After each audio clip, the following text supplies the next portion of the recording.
Summary of The Revenger's Tragedy by Thomas Middleton.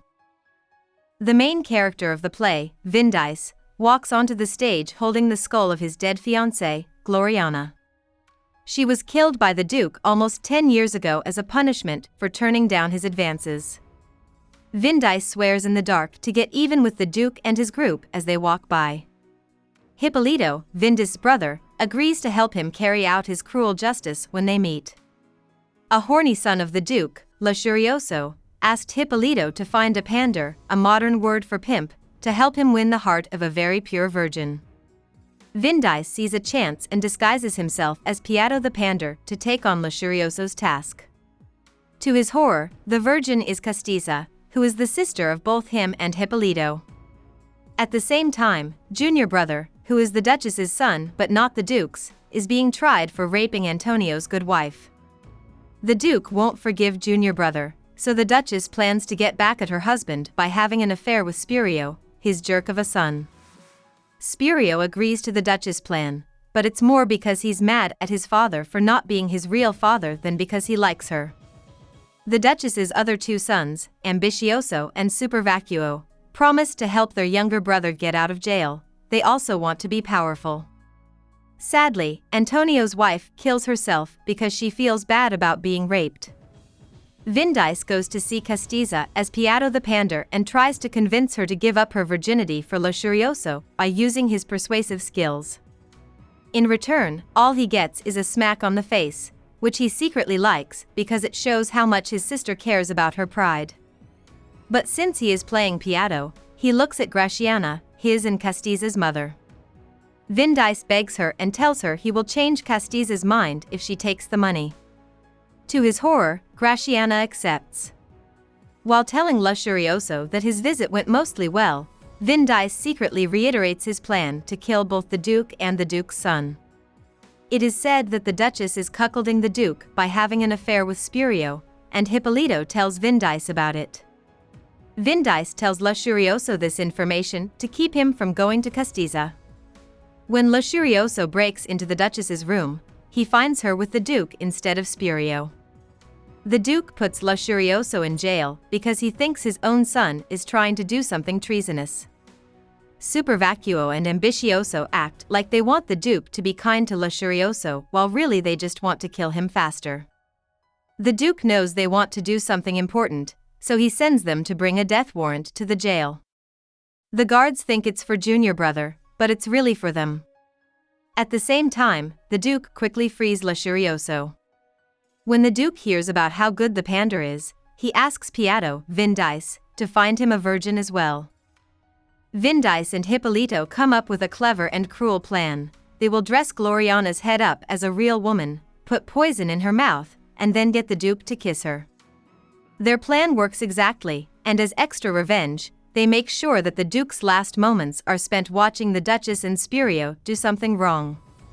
Before the Duke dies, Vindice makes sure to tell the Duke who he really is and who the skull really is. Not long after that, Lussurioso asks Hippolito to meet his brother Volpe.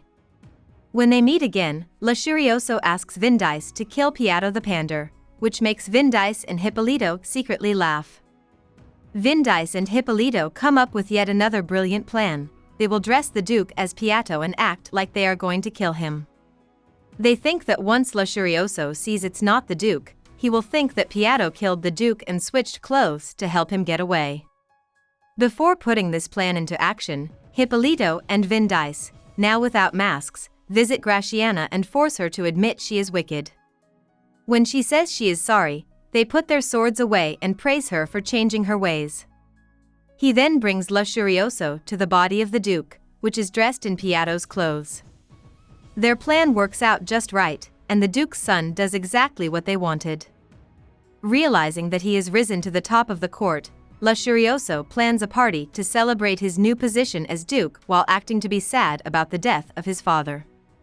With the last part of their plan to get back at Lussurioso planned out, Vindice and Hippolito decide to dress up in masks and costumes as part of the celebration mask and kill him when he isn't looking.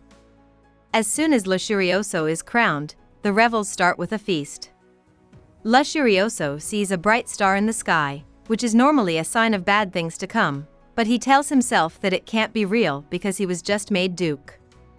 Vindice, Hippolito, and 2 other people break in and cut Lussurioso, his 3 noblemen, and themselves to death.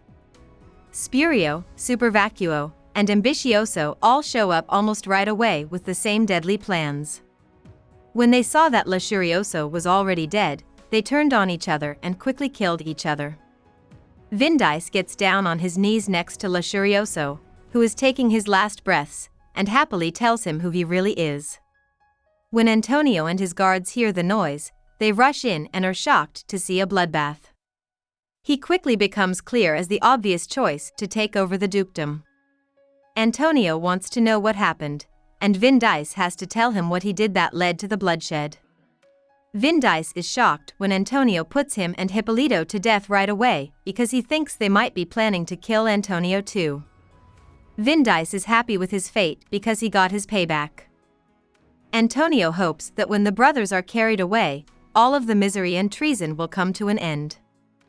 About the author. Middleton was born in the UK. Middleton's father died when he was only 5 years old. Middleton went to Oxford University but did not graduate. He then made money by writing papers about current events. He also got more active in theatre and wrote for the same group of actors as William Shakespeare. After James I took over as King of England from Queen Elizabeth, Middleton was at the height of his writing career. He wrote many plays in a wide range of styles, including The Revenger's Tragedy.